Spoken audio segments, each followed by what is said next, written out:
नमस्कार दोस्तों।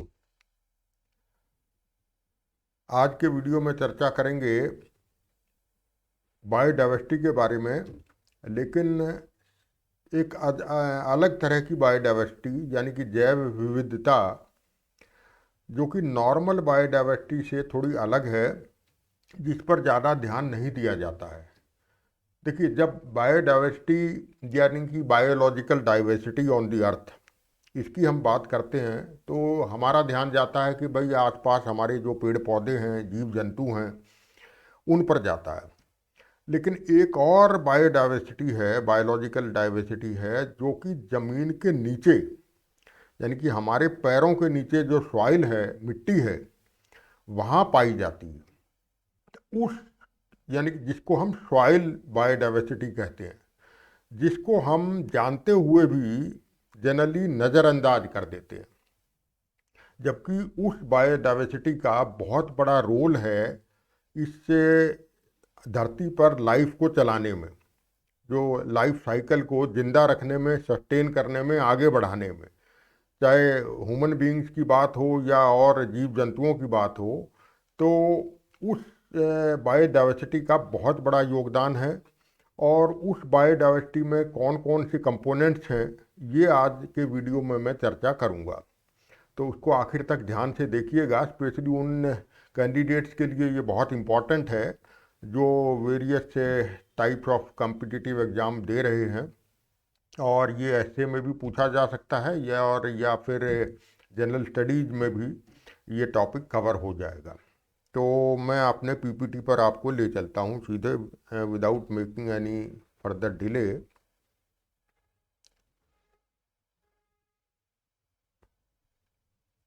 तो ये हमारा आज का टॉपिक रहेगा सॉइल बायोलॉजिकल डाइवर्सिटी, यानी कि शॉर्ट में बोलें तो सॉइल बायोडाइवर्सिटी, जिसको हम कह सकते हैं कि hidden word beneath our feet, यानी कि हमारे पाँव के नीचे एक कलरफुल वर्ड है, कलरफुल संचार है जीव जंतुओं का, जो कि जिससे हम जानते हुए भी अनजान रहते हैं। तो आपको सबको मालूम है, जो हम डे टू डे लाइफ में देखते भी हैं, कि प्लांट्स, चाहे वो बड़े पेड़ हों या छोटे पेड़ हों, बुशीज हों, हर्ब्स हों, शर्ब्स हों, या फिर बिग ट्रीज हों, देखिए वो ज़मीन में उगते हैं तो वो अपने they serve as a habitat for numerous kind of organism. उसके ऊपर भी पक्षी रहते हैं और नीचे जड़ों में बहुत सारे ऑर्गेनिजम्स रहते हैं, क्रिएचर्स रहते हैं, और प्लांट्स उनको सपोर्ट करते हैं, और जो क्रिएचर्स हैं वो इन टर्न प्लांट्स को सपोर्ट करते हैं। तो दोनों में एक किस्म की सिम्बायोटिक रिलेशनशिप रहती है, यानी कि एक kind of relationship which is mutually beneficial या म्यूचुअली कोऑपरेटिव। तो इस किस्म की रिलेशनशिप से दोनों का भला होता है। और ये क्रिएचर जो हैं, या कम्युनिटी ऑफ लिविंग ऑर्गेनिज्म जो है, जो कि सॉइल के अंदर रहती है, वो उसका रोल सबसे बड़ा रहता है कि सॉइल को हेल्दी और फर्टाइल बनाने में। और जब तक सॉइल हेल्दी या फर्टाइल नहीं होगी, तब तक आपकी वेजिटेशन की ग्रोथ अच्छी नहीं होगी। तो इस किस्म से ये जो कम्युनिटी ऑफ लिविंग ऑर्गेनिजम्स हैं, ये सॉइल के लिए बेनिफिशियल हैं। तो और ये इसमें जो सबसे छोटे किस्म के जो ऑर्गेनिजम्स होते हैं, जिनको हम माइक्रो ऑर्गेनिजम्स कहते हैं, लाइक बैक्टीरिया एंड प्रोटोजोआ, उनका जो रोल तो बहुत ज़्यादा है, और उनका रोल स्पेशली रहता है बायोजियोकेमिकल प्रोसेसेस में। और इन बायोजियोकेमिकल प्रोसेसेस, जिसमें हमारी 4 किस्म की बायोजियोकेमिकल साइकिल जाती हैं: carbon cycle, nitrogen cycle, sulphur cycle और फास्फोरस साइकिल। तो ये जो 4 किस्म की बायोजियोकेमिकल साइकिल्स हैं, that make the life possible on this earth. तो ये सब आगे चर्चा करते हैं। देखिए, मोटे तौर से 4 भागों में हम बांट सकते हैं जो सॉइल के अंदर जो ऑर्गेनिज्म रहते हैं। जो सबसे बड़े किस्म के ऑर्गेनिजम्स हैं, उन्हें हम कहते हैं मेगा फाउना, MEGA मेगा, और फाउना वही है FAUNA। तो मेगा फाउना में आपके कौन कौन से एनिमल्स आ जाते हैं, कुछ जो मैंने जिनको मैं इम्पोर्टेंट समझता हूँ। ऑर्गेनिज्म तो इसके अलावा भी और होंगे, जो कि आप खोज सकते हैं और आप बोल सकते हैं, लेकिन मोटे तौर से मुझे यही 5 नज़र आए, जिसमें आता है रैबिट, टॉड्स, मोल्स और बेडजर्स, और एक और नज़र आ रहा है नेवला, मंगूज। देखिए साइज आपको ये पता है इनका, एक खरगोश यानी कि रैबिट का क्या साइज रहता है। नेवला आप सब लोगों ने देखा होगा, जो वही नेवला जो सांप और नेवले की लड़ाई वाला नेवला। और आपका टोड, टोड आपका बिगर साइज ऑफ ये मेंढक, मेंढक का जो बड़ा साइज रहता है उसको टोड कहते हैं। तो इन सब का जो they are all called as principal agents. ये प्रिंसिपल एजेंट हैं सॉइल टर्नओवर और डिस्ट्रीब्यूशन के। देखिए ये चाहे नेवला हो चाहे खरगोश हो, ये बहुत तेज़ी से मिट्टी को खोदते हैं और नीचे की मिट्टी को ऊपर लाते हैं, ऊपर की मिट्टी को नीचे ले जाते हैं। तो ये प्रोसेस है सॉइल टर्नओवर का, और इसका योगदान रहता है सॉइल एरिएशन में। हवा सॉइल में अंदर जाएगी बाहर आएगी, तो एरिएशन प्रोसेस इससे बढ़ता है और सॉइल डिस्ट्रीब्यूशन प्रॉपर हो जाता है। तो इनका मोटे तौर से सॉइल टर्नओवर और डिस्ट्रीब्यूशन में बहुत योगदान है। और मेगा फाउना के बाद जो दूसरी कम्युनिटी आती है, उसका साइज 2 mm से तो ज़्यादा रहता है, लेकिन मेगा फाउना से कम रहता है। इसको कहते हैं हम मैक्रोफाउना। और मैक्रोफाउना में क्या क्या आ जाता है? अर्थवॉर्म्स यानी कि केंचुए, जो कि वर्मी कंपोस्ट बनाने में इस्तेमाल होता है जिनका। दूसरी कैटेगरी है एंट्स यानी कि चींटियाँ। तीसरी चीज़ है टर्माइट्स यानी कि दीमक, और मिलीपीड्स, जिनकी बहुत सारी हजारों छोटी छोटी लेग्स होती हैं, मिनी लेग्स रहते हैं। तो मिलीपीड्स जनरली आपने देखी होगी, ये रेनी सीजन में काफ़ी आ जाती है हमारे पार्क गार्डन में या घरों के आसपास। तो देखिए ये साइज इतना तो होता है कि आप नेकेड आई से इन सबको देख सकते हैं। और जहाँ तक अर्थवॉर्म्स की बात है, केंचुओं की बात है, ये वही केंचुए हैं जो कि वर्मी कंपोस्ट बनाने में बहुत जिनका योगदान है। और वर्मी कंपोस्ट एक जनरल कंपोस्ट के मुकाबले उसमें न्यूट्रिएंट्स की मात्रा अधिक रहती है, बनाने में बहुत कम समय लगता है। इसमें प्लांट ग्रोथ हार्मोन थोड़े ज़्यादा रहते हैं, ग्रोथ रेगुलेटर्स ज़्यादा रहते हैं।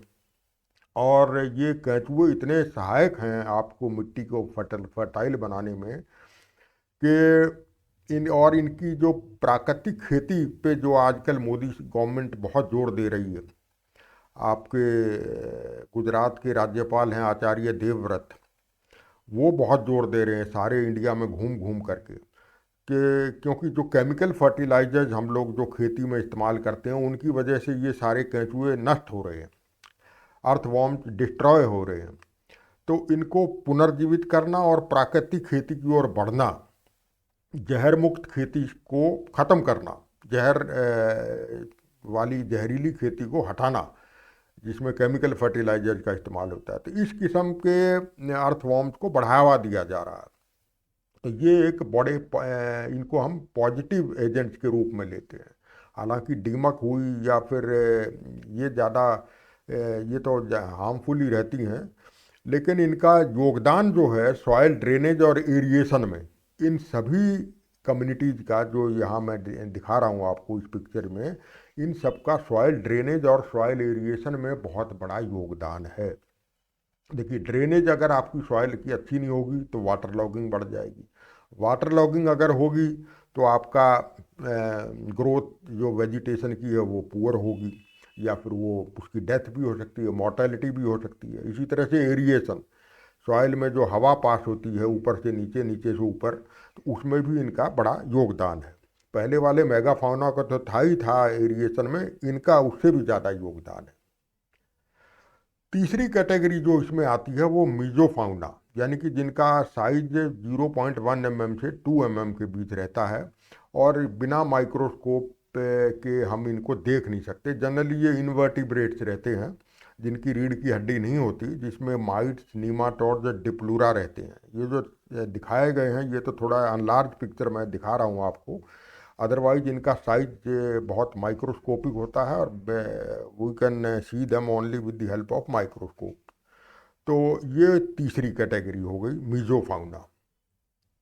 और चौथी कैटेगरी है उसको कहते हैं माइक्रोफाउना, यानी कि जिनका साइज 0.1 mm से भी कम रहता है, जिसमें आपके बैक्टीरिया, फंजाई, प्रोटोजोआ ये आ जाते हैं। और ये सबसे छोटे तो हैं ही, क्योंकि साइज इनका लेस देन 0.1 mm है, और ये सॉइल में मिलियंस एंड बिलियंस में पाए जाते हैं। अगर आप 1 स्क्वायर इंच भी सॉइल का ले लेंगे अर्थ ग्राउंड लेवल पे, तो उसमें ये millions and billions you can find out. And these organisms, especially fungi and bacteria and protozoa, they are responsible for biogeochemical processes like carbon, nitrogen, sulfur and phosphorus cycles. देखिए, bacteria और fungi में फ़र्क आप लोगों को मालूम होगा। जैसे बैक्टीरिया जो है वो सिंगल सेल्ड ऑर्गेनिजम्स है, fungi generally multi sailed organisms हैं। बैक्टीरिया में आपका न्यूक्लियस प्रेजेंट है, जबकि फंजाई में न्यूक्लियस प्रेजेंट नहीं है। बैक्टीरिया आपके ऑटोट्रॉफ भी हो सकते हैं, हेटेरोट्रॉफ भी हो सकते हैं, जबकि फंजाई जनरली हेटेरोट्रॉफ ही रहती है, यानी कि ये फूड के लिए दूसरे होस्ट पे निर्भर करती है। तो ज़्यादा डिफरेंस मैं ये नहीं डिस्कस कर रहा यहाँ, वो आप किसी और वीडियो में देख सकते हैं। लेकिन इन सब का ये जो माइक्रोफाउना है, जिनकी तादाद मिलियंस एंड बिलियंस में होती है छोटे से एरिया में, उनका योगदान सबसे ज़्यादा है बायोजियोकेमिकल प्रोसेसेस, यानी कि various kind of cycles, carbon cycle, nitrogen cycle, sulphur and phosphorus cycle. और ये बिना इन साइकिल्स के हमारी ज़िंदगी इस अर्थ पे संभव नहीं हो सकती। तो इसमें से मैं 2 साइकिल यहाँ आपकी डिस्कस कर रहा हूँ। तो ये बायोजियोकेमिकल साइकिल है क्या, how we can define these biogeochemical cycle. तो इसमें कुछ नहीं है, आपका ये एक किस्म से साइक्लिक फ्लो ऑफ न्यूट्रिएंट्स है बिटवीन 2 टाइप ऑफ कंपोनेंट। देखिए, हमारे आसपास कितने ये 2 किस्म के मेन कंपोनेंट हैं, abiotic component, biotic component. Abiotic components में आपके आ गए फिजिकल और केमिकल कंपोनेंट, जैसे आपका सॉइल है, सॉइल के आसपास वाटर है, एयर है, मिनरल्स हैं, आपके सनलाइट है, टेम्परेचर है। तो ये सब आपके एबायोटिक कंपोनेंट में आ गए, यानी कि नॉन लिविंग कंपोनेंट। और biotic components as the name indicate, जिसमें जान है, जिंदगी है, जो लिविंग ऑर्गेनिजम्स हैं, they consist of biotic component. तो इन दोनों के बीच में जो साइक्लिक फ्लो ऑफ न्यूट्रिएंट होता है, उसको हम उसी को हम बायोजियोकेमिकल साइकिल कहते हैं। तो जनरली ये 4 किस्म की हैं, नाइट्रोजन, कार्बन, सल्फर और फास्फोरस। तो इसमें से 2 मैं यहाँ डिस्कस कर रहा हूँ। नाइट्रोजन साइकिल, देखिए नाइट्रोजन साइकिल बहुत इम्पॉर्टेंट है और बहुत पूछी जाती है ये जनरल स्टडीज़ के पेपर में। तो इसमें जनरली 5 प्रोसेसेस इन्वॉल्व हैं। तो वो 5 प्रोसेसेस कौन कौन सी हैं नाइट्रोजन साइकिल में? सबसे पहली प्रोसेस है नाइट्रोजन फिक्सेशन, यानी कि कुछ नाइट्रोजन फिक्सिंग बैक्टीरिया होते हैं जो कि पेड़ों की जड़ों में रहते हैं। कुछ लिग्यूमिनस स्पीशीज होती हैं, कुछ ऐसे जैसे हम बड़े पेड़ों की बात करें तो जैसे अकेसिया स्पीशीज हैं, चाहे अकेसिया निलोटिका हो, जिसको अकेसिया अरेबिका भी कहते हैं, या फिर अकेसिया टॉटिलिस है, अकेसिया सेनेगल है। तो इस किस्म के अकेसिया स्पीशीज हैं, या प्रोसोपिस सिनेरेरिया है, राजस्थान में जिसे खेजड़ी कहते हैं, हरियाणा पंजाब में जाटी कहते हैं या जांडी कहते हैं। तो इस किस्म की स्पीशीज हैं जिसमें नाइट्रोजन फिक्सिंग बैक्टीरिया रहते हैं। उनका काम होता है एटमॉस्फेरिक नाइट्रोजन N2 उसको कन्वर्ट करना अमोनियम आयन में, NH4 में। ये अमोनियम आयन है, not ammonia gas. Ammonia gas NH3 होती है। तो वो एटमॉस्फेरिक नाइट्रोजन को कन्वर्ट करते हैं अमोनियम आयन में। और वो नाइट्रोजन फिक्सिंग बैक्टीरिया कौन कौन से हैं? Like Azotobacter and rhizobium. तो ये 2 किस्म के इम्पॉर्टेंट बैक्टीरिया हैं जो नाइट्रोजन फिक्सिंग बैक्टीरिया की श्रेणी में आते हैं। दूसरी इम्पॉर्टेंट प्रोसेस है इस साइकिल, नाइट्रोजन साइकिल में, अमोनिफिकेशन। अमोनिफिकेशन में भी आपका एंड प्रोडक्ट जो है वो अमोनियम आयन है, जैसे आपका नाइट्रोजन फिक्सिंग में जो मिल रहा था NH4। तो ये NH4 यहाँ कैसे आता है? जो आपका जो एनिमल वेस्ट है, यानी कि जैसे काऊ डंग हो गया, मलमूत्र आपका एनिमल का, या फिर एनिमल जब मर जाता है, डाई कर जाता है, तो उसमें जो बायोडिग्रेडेशन होता है उसकी बॉडी में, that is acted upon by various fungi, तो उसमें जो नाइट्रोजन प्रेजेंट है इन the form of organic nitrogen, चाहे वो अमीनो एसिड हो, डीएनए हो या प्रोटीन हो, तो that nitrogen is released by fungi because of decomposition of tissues और बायोडिग्रेडेशन ऑफ टिश्यूज, और वो आपका कन्वर्ट हो जाती है अमोनियम आयन में। तो ये एक this process is called ammonification. तो आपका अमोनियम आयन आप दो तरीके से आपको मिल गया, एक ऊपर वाली प्रोसेस नाइट्रोजन फिक्सेशन के माध्यम से आपको अमोनियम आयन मिल गया, और अमोनिफिकेशन के माध्यम से भी आपको अमोनियम आयन मिल गया। अब ये जो अमोनियम आयन आपका आ गया, इस पर एक्ट करते हैं नाइट्रीफाइंग बैक्टीरिया, इस प्रोसेस को कहते हैं नाइट्रीफिकेशन। तो नाइट्रीफाइंग बैक्टीरिया आपके यहाँ पिक्चर में आते हैं, जो अमोनियम आयन को पहले कन्वर्ट करते हैं नाइट्राइट में, और नाइट्राइट को फर्दर कन्वर्ट करते हैं नाइट्रेट में। तो this process of converting ammonium ion to nitrate is called nitrification by nitrifying bacteria, और ये बैक्टीरिया होते हैं नाइट्रोसोमनाज और नाइट्रोबैक्टर। यानी कि नाइट्रोसोमनाज जो हैं वो आपको अमोनियम आयन को कन्वर्ट करेंगे नाइट्राइट में, और नाइट्रोबैक्टर जो बैक्टीरिया हैं वो नाइट्राइट को कन्वर्ट करेंगे नाइट्रेट में। और अब नेक्स्ट जो फोर्थ प्रोसेस है that is called nitrogen assimilation. जो आपका नाइट्रेट हमें ऊपर मिला बाय नाइट्रीफाइंग बैक्टीरिया, जो नाइट्रेट हमें मिला उसको प्लांट्स कंज्यूम करते हैं। जैसे कि अमोनियम नाइट्रेट है, अमोनियम नाइट्रेट यानी कि NH4NO3, तो ये एक बहुत इम्पॉर्टेंट केमिकल फर्टिलाइज़र है इंडिया में, जिसको हाई सोर्स ऑफ नाइट्रोजन। तो इसी तरह का ये नाइट्रेट है। तो वो that nitrate is consumed by plants, और प्लांट्स को कंज्यूम करते हैं आपके एनिमल्स। तो this process is called nitrogen assimilation. और लास्ट में आपका आ गया डीनाइट्रिफिकेशन, जहाँ आपका डीनाइट्रीफाइंग बैक्टीरिया पिक्चर में आता है। तो जो नाइट्रेट हमें मिल गया, चाहे एनिमल्स के ने कंज्यूम किया या फिर प्लांट्स ने कंज्यूम किया, तो that nitrate is converted to nitric oxide, and this nitric oxide is further converted into nitrogen by denitrifying bacteria. और डीनाइट्रीफाइंग बैक्टीरिया कौन कौन से हैं? सूडोमोनास और आपका एक्रोमोबैक्टर, ये दो किस्म के बैक्टीरिया हैं जिनको जो डीनाइट्रीफाइंग बैक्टीरिया की श्रेणी में आते हैं। और इनका काम है जो नाइट्रेट हैं उनको नाइट्रिक ऑक्साइड में कन्वर्ट करना, और फिर फर्दर नाइट्रोजन गैस में कन्वर्ट करना, और वो nitrogen gas is again goes back to atmosphere. तो ये आपकी साइकिल पूरी हो गई, नाइट्रोजन साइकिल। और ये जो 5 प्रोसेसेस मैंने बताई हैं, these 5 processes are represented in this diagram. देखिए, नाइट्रोजन गैस आपकी एटमॉस्फेयर में है, वो आपकी नाइट्रोजन फिक्सेशन बैक्टीरिया के माध्यम से ऑर्गेनिक नाइट्रोजन बन गई, यानी कि NH4 आयन बन गया।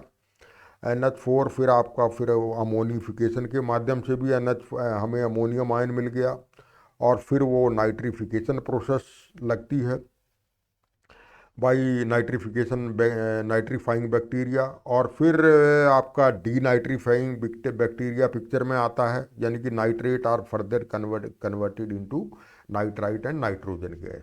तो ये इस किस्म से ये आपका nitrogen cycle has been represented in this diagram. Hope this is clear to you. Next अपन डिस्कस करते हैं कार्बन साइकिल। देखिए, कार्बन साइकिल नाइट्रोजन साइकिल की तुलना में थोड़ी सिंपल है, इसमें ज़्यादा प्रोसेसेस इन्वॉल्व नहीं है। देखिए, कार्बन डाइऑक्साइड आपके वातावरण में प्रेजेंट है। एक तो ये याद रखिए कि कार्बन डाइऑक्साइड जो है it does not come under pollution gas category. ये पॉल्यूटेंट नहीं है। एयर पॉल्यूटेंट में जैसे सल्फर डाइऑक्साइड है, नाइट्रोजन डाइऑक्साइड है, आपका कार्बन मोनोऑक्साइड है, या फिर ग्राउंड लेवल पे जो ओजोन गैस है O3, ये सारी एयर पॉल्यूटेंट की कैटेगरी में आती हैं। लेकिन कार्बन डाइऑक्साइड जो है ये आपका ग्रीन हाउस गैस की कैटेगरी में आता है, जस्ट लाइक मीथेन CH4 या फिर नाइट्रस ऑक्साइड N2O। तो ये ग्रीन हाउस गैस की कैटेगरी में आता है, ये पॉल्यूटेंट गैस की कैटेगरी में नहीं आता है।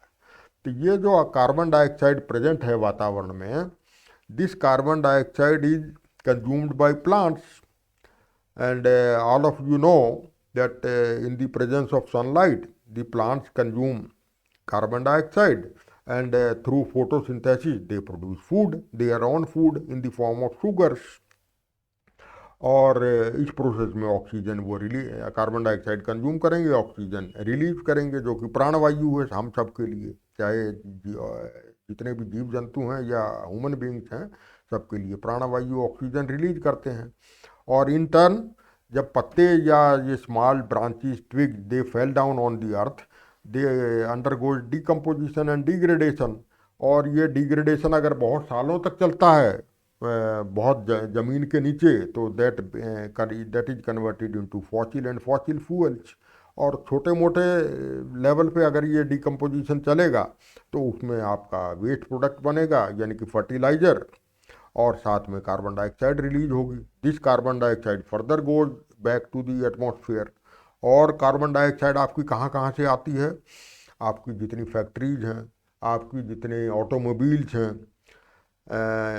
और जितने केमिकल प्रोसेसेस चल रहे हैं, तो ये आपकी सारे कार्बन डाइऑक्साइड के स्रोत हैं, सोर्सेज हैं।